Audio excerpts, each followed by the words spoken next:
João Madureira.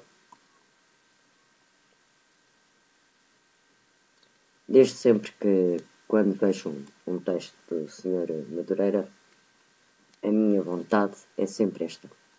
Nem leio, é em direto, gravado. Vamos todos ler ao mesmo tempo.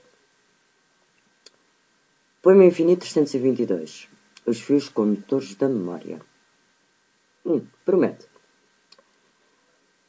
Ouvem-se os assobios do vento percorrendo as pequenas searas. Dos buracos dos lameiros saem grilos psicadélicos. As batatas amontoam-se na nossa imaginação. Colhemos e comemos as amoras das silvas mais agrestes, pois são essas as mais doces. O mundo é o mesmo, apesar de diferente.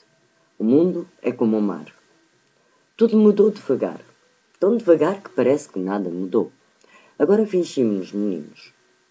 Quando éramos pequenos, imaginávamos-nos grandiosos. Também as palavras cresceram dentro de nós. O pai andava em volta da mãe. A mãe andava em volta de nós. Nós éramos como o vento, como o rio, como as cestas, como os tojos e as ursos. A avó enraizava-se da vassoura e contava-nos histórias e adivinhas.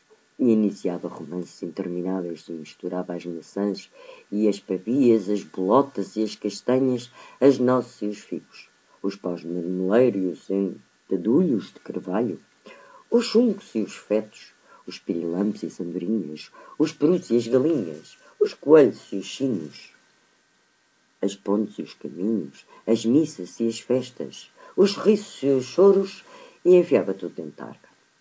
E fluía, e refluía, fazendo do tempo um vincelho.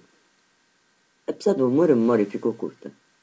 O menino meteu-se nos olhos e fê-la chorar lágrimas grossas de padecimento. Ainda recordo a chama dos seus luceiros azuis. Sentado no escano de castanho, o menino delineava letras no fumo que se elevava da fogueira. Na folha de papel desenhava o sol que alimentava as árvores. Os pássaros cantavam o que tinham de cantar e depois voavam para longe. Regressavam ao serão para dormirem debaixo das telhas. O menino sonhava antes de desvendar os segredos. Pensa que a memória não tem fundo. O que a memória não possui é memória.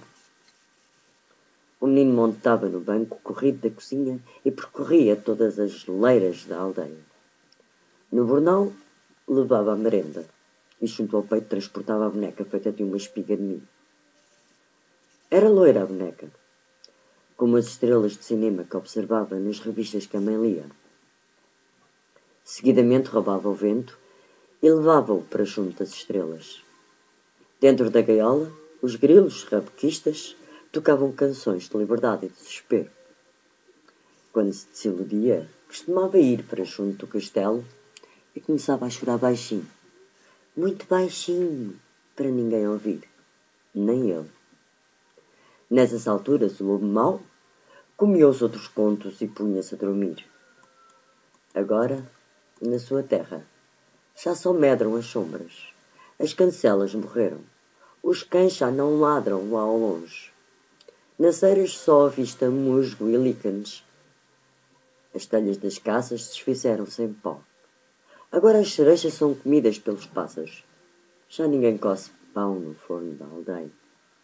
Nos palheiros crescem as ortigas e amontoam-se as teias de aranha. O tempo perdeu-se dentro da névoa que encobre os outeiros. As casas são como ilhas desertas. As ruas e os caminhos afogaram-se em dolência. Apenas dentro da minha almofada repousam alguns dos segredos mais pequenos. O menino pirata perdeu o olho de vidro e a perna de pau. As montanhas adquiriram a imobilidade do tempo. As noites estão repletas de ruídos. Os jardins já não viajam. As lembranças estão molhadas por causa das lágrimas. O silêncio atordoa. O tempo do regresso ficou morno. A memória escalda. esperança gelou. Agora todos os poemas são como a neve, cobria os pinheiros. Os beijos são estáticos. Alguém roubou o desejo, o prazer e a sensualidade de dentro dos sonhos. Os fios condutores da memória baralharam-se definitivamente. Sonho adormecer no regaço quente da minha avó. Como sempre brilhante.